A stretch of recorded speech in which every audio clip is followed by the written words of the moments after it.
One nation one election सिर्फ एक चर्चा का विषय नहीं है, बल्कि ये भारत की जरूरत है।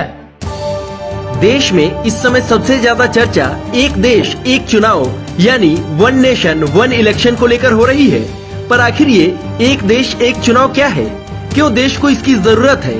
ऐसे कई सवाल सबके मन में हैं। तो सबसे पहले आप ये जान लीजिए कि जब लोकसभा और विधानसभा के चुनावों को एक साथ करवाया जाएगा तो उसे वन नेशन वन इलेक्शन कहा जाएगा। ये कोई नया मुद्दा नहीं है, ऐसा पहले भी हो चुका है। आजादी के बाद 1952 में जब पहला आम चुनाव हुआ था तो लोकसभा और विधानसभाओं के चुनाव एक साथ हुए थे। 1967 तक वन नेशन वन इलेक्शन का यह सिलसिला निर्विघ्न चलता रहा था, लेकिन 1969 में कुछ विधानसभाएं समय से पहले भंग हो गयी और 1971 में लोकसभा के भी मध्यावधि चुनाव करवाने पड़ गए थे। तब यह क्रम टूटा था। मौजूदा समय में जब भारत संघर्षों से लड़कर अपनी अर्थव्यवस्था को मजबूत करने में लगा है, ऐसे में यदि सारा देश और प्रशासनिक तंत्र चुनावों में लगा रहेगा तो देश कैसे उन्नति कर पाएगा? भाजपा के वरिष्ठ नेता लालकृष्ण आडवाणी, पूर्व राष्ट्रपति प्रणब मुखर्जी भी वन नेशन वन इलेक्शन की पैरवी कर चुके हैं।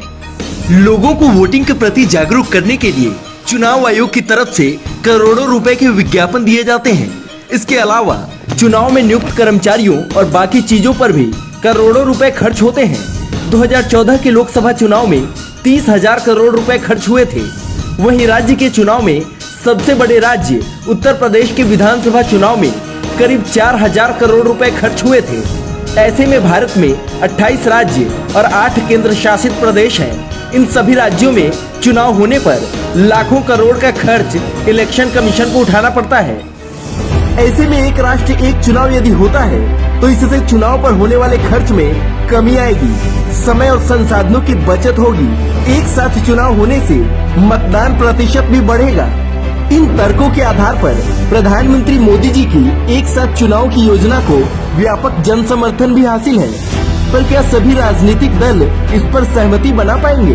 बहरहाल समय आ गया है जब हमें गंभीरता पूर्वक एक राष्ट्र एक चुनाव की अवधारणा पर कार्य करना होगा। केंद्र सरकार ने पूर्व राष्ट्रपति रामनाथ कोविंद की अध्यक्षता में एक समिति का गठन कर दिया है। यह समिति इस मुद्दे पर विचार करने के बाद अपनी रिपोर्ट सौंपेगी और उसके बाद फैसला होगा कि एक साथ चुनाव करवाए जाने चाहिए या नहीं।